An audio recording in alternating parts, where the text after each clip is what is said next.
जय हिंद दोस्तों, स्वागत है आपका हमारे YouTube channel BN Singh classes में।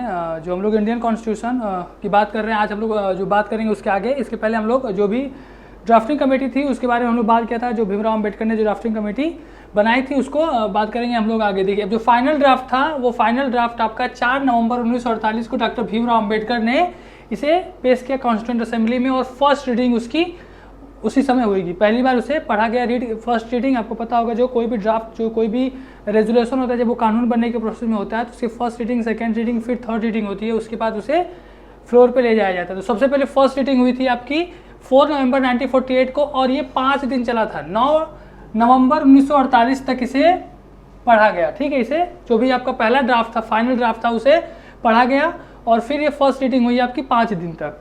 उसके बाद सेकेंड रीडिंग आपकी चली 15 नवंबर 1948 से 17 अक्टूबर 1949 तक।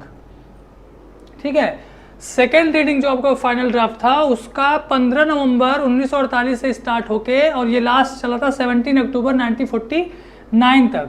उसके बाद इसके अंतर्गत क्या हुआ कि 7,652 अमेंडमेंट, जो सुधार के लिए 6,752 अमेंडमेंट पेश किए गए थे, लेकिन उसमें सिर्फ 2,473 अमेंडमेंट पे ही चर्चा हुई थी। ठीक है, टोटल अमेंडमेंट पेश किया गया था 7,652, लेकिन बहस हुआ था सिर्फ 2,473 अमेंडमेंट पे। ठीक है, उसके बाद लास्ट आपका थर्ड रीडिंग हुआ था 14 नवंबर 1949 को। ठीक है, और ये यहाँ से आपका लास्ट जो चला था ये 26 नवंबर 1949 तक। ठीक है, इसी दिन क्या हुआ कि जो 14 नवंबर 1949 को जो हमारे जो ड्राफ्टिंग कमेटी के जो हेड थे और father of the Indian constitution doctor Bhimrao Ambedkar ने एक रेजोल्यूशन यानी कि एक प्रस्ताव पेश किया जिसका नाम था the constitution as settled by the assembly be passed. ठीक है, और ये जो प्रस्ताव था 26 नवंबर 1949 को इसे पास कर दिया गया, बहुमत से इसे पास कर दिया गया। और देखिए, जिस दिन ये पास हुआ था, ये जो आपका रेजोल्यूशन था, जो प्रस्ताव था the constitution as settled by the assembly be passed, उस दिन टोटल आपके 299 मेंबर में से सिर्फ 284 मेंबर ही उपस्थित थे, और इन्हीं लोगों ने उस जो संविधान था लास्ट ड्राफ्ट उस पर साइन किया। और 26 नवंबर के दिन, जिस दिन ये संविधान लागू हुआ था, जिस दिन संविधान कंप्लीट हुआ था, उस दिन उसमें प्रीएम्बल 395 आर्टिकल्स और 8 शेड्यूल था। ठीक है, जो प्रीएम्बल था ये सबसे लास्ट में इसे लागू किया गया था। ठीक है, जो हमारा प्रीएम्बल था जो उसे सबसे लास्ट में लागू किया गया था। अब जो ड्राफ्टिंग कमेटी के जो हेड थे डॉक्टर भीमराव अम्बेडकर, उनके बारे में अगर हम लोग देखें तो उन्हें डिनोट किया जाता है, उन्हें कहा जाता है father of the constitution of India, chief architect of the constitution of India, और उन्हें जाना जाता है मॉडर्न मनु के नाम से। मॉडर्न मनु, आपको पता होगा जो मनु स्मृति है, मनु स्मृति को लिखने वाले मनु, जो आपके ऋषि मनु थे, जिन्होंने जो हम लोग कह सकते हैं जो कोई हिंदुओं को जो कानून था, मनुस्मृति क्या था? स्मृति एक प्रकार से जो हमारे जो इंडियंस लोग थे, जो भारतीय लोग थे, जो हिंदू धर्म का एक कानूनी ग्रंथ था। ठीक है, तो जो मनुस्मृति था वो मनु ने लिखा था, तो इसके आधार पे इनको क्या कहा, मॉडर्न मनु कहा जाता था। ठीक है, known as the modern Manu. ठीक है, अब इसके आगे हम लोग बात करें तो ठीक है, देखिए 26 नवंबर 1949 को संविधान को अपना लिया गया था। और देखिए 26 नवंबर 1949 को जैसे ही संविधान अपनाया गया तो कुछ उसके आर्टिकल्स थे और कुछ जैसे प्रोविजंस थे जो उसी दिन स्वतः अपने आप ही लागू हो गए थे। ठीक है, वो थे आपका citizenship, elections, provisional parliament, temporary यानी अस्थायी और अपरिवर्तनशील यानी कि temporary and transitional provisions and short title. इसके अंतर्गत जो आर्टिकल्स आते हैं, देखिए वो 5, 6, 7, 8, 9। ठीक है, ये आपके शुरुआत के 60, 324, 366, 367, 379, 380, 388, 391, 392 एंड 393, ये टोटल जो आर्टिकल्स थे और ये जो प्रोविजंस थे, ये 26 नवंबर 1949 को जैसे ही संविधान अपनाया गया उसी दिन स्वतः अपने आप ही ये सब आर्टिकल्स और ये प्रोविजंस लागू हो गए थे। ठीक है, इसके अलावा जो आपका पूरा का पूरा जो संविधान था, पूरा संविधान आपका लागू हुआ 26 जनवरी 1950 को इन्फोर्स किया गया था। और इस दिन को हम लोग गणतंत्र दिवस यानी कि रिपब्लिक डे मनाते हैं। गणतंत्र दिवस, ध्यान दीजिएगा, गणतंत्र दिवस, बहुत लोग गण को गण बोल देते हैं, गणतंत्र अलग होता है, ठीक है। जो बंदूक के दम पे जो सत्ता होती है उसको गणतंत्र बोलते हैं, ठीक है। तो गणतंत्र कभी मत कहिएगा, ये गणतंत्र है, ठीक है। रिपब्लिक डे, रिपब्लिक डे, ठीक है। बहुत लोग ड़ को ना बोलते हैं तो ये गलत हो जाएगा, गणतंत्र गलत हो जाएगा, ठीक है, ठीक है। देखिए 26 जनवरी 1950 को, यानी कि 26 जनवरी हमने जो ये डेट चूज किया था गणतंत्र दिवस, यानी कि जो संविधान लागू करने के लिए, उसके पीछे कारण क्या था कि 1929 का जो लाहौर सेशन हुआ था, जो कांग्रेस का दिसंबर 1929 का जो लाहौर सेशन हुआ था, लाहौर अधिवेशन, उसमें जो एक रेजोल्यूशन था, एक प्रस्ताव था, पूर्ण स्वराज का प्रस्ताव, उसे पास किया गया था, ठीक है। पूर्ण स्वराज का जो प्रस्ताव था उसे पास किया गया था और 26 जनवरी 1930 को पूर्ण स्वराज दिवस मनाया गया, पूर्ण स्वराज दिवस मनाया गया, ठीक है। तो इसीलिए इस जो ये आपका 26 जनवरी जो था एक हिस्टोरिकल डेट था, हिस्टोरिकल डे था, और इसी हिस्टोरिकल को फिर से मतलब आगे चल के भी हम लोग इसे भूले ना, इसको किसी भी रेफरेंस में हम लोग याद करते रहे। इसीलिए जो हमारा संविधान लागू हुआ वो 26 जनवरी 1950 को लागू किया गया, ठीक है। लाहौर सेशन दिसंबर 1929, रेजोल्यूशन पास हुआ आपका पूर्ण स्वराज का, और पूर्ण स्वराज दिवस मनाया गया था 26 जनवरी 1930 को, ठीक है। और 26 जनवरी 1950 को जो हमारा संविधान था वो लागू हो गया। अब देखिए ये तो हमारे जो भी कॉन्स्टिट्यूशन के जो इंपॉर्टेंट फैक्ट्स थे, जो भी चीज़ें थी, उस पर हम लोगों ने बात कर लिया।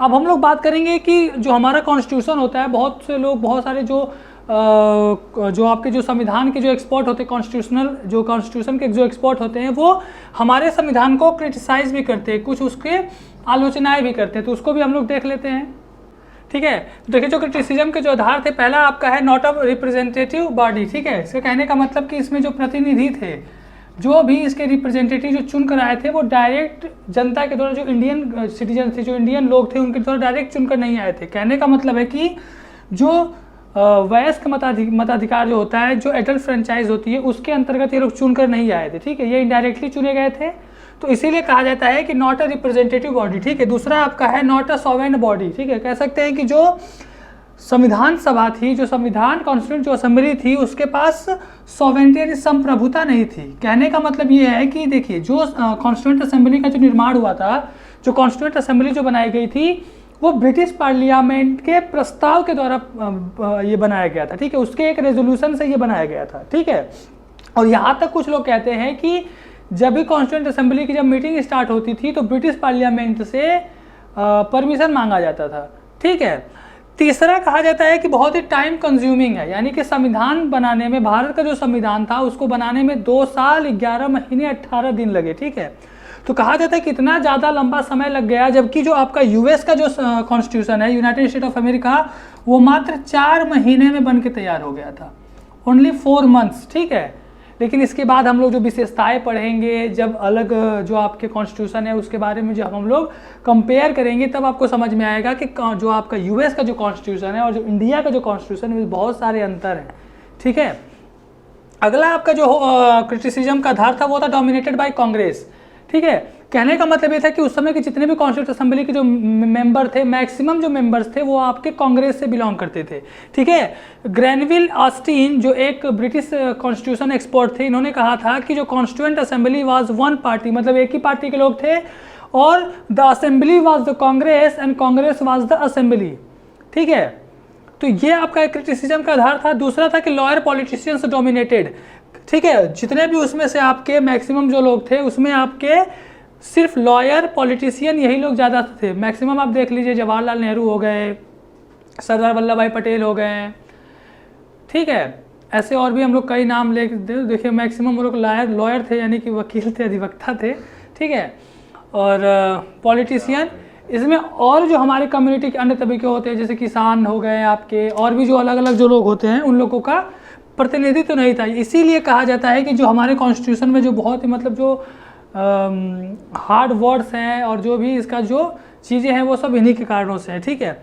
अगला है डोमिनेटेड बाय हिंदूज़। कहा जाता है कि जो कॉन्स्टिट्यूंट असेंबली है उसके जो मैक्सिमम जो मेंबर थे वो हिंदूज़ हैं, ठीक है, मतलब हिंदू थे। तो ये आपके जो क्रिटिसिज्म के कुछ आधार है कॉन्स्टिट्यूशन के, संविधान को इन आधार पे क्रिटिसाइज़ किया जाता है, आलोचना की जाती है ठीक है, इसके आगे हम लोग थोड़ा सा कुछ और भी फैक्ट है वो हम आपको बताते हैं, कॉन्स्टिट्यूशन में कुछ फैक्ट हैं उसके बारे में।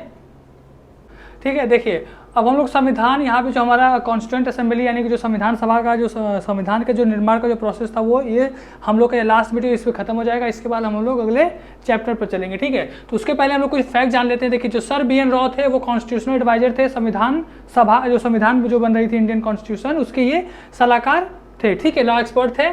HVR अयंगर ये कॉन्स्टिट्यूएंट असेंबली यानी संविधान सभा के सेक्रेटरी थे, सचिव थे।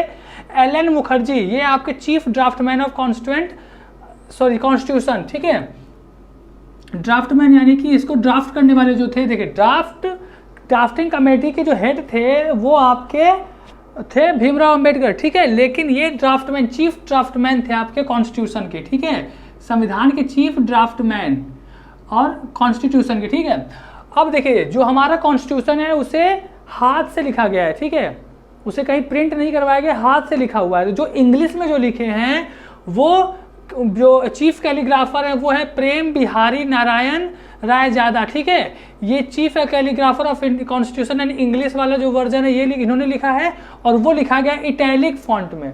ठीक है, इटैलिक फॉन्ट में। और हिंदी में कॉन्स्टिट्यूशन को जो लिखा है वो है वसंत कृष्ण वैद्य, वसंत कृष्ण वैद्य यानी कि देवनागरी लिपि में।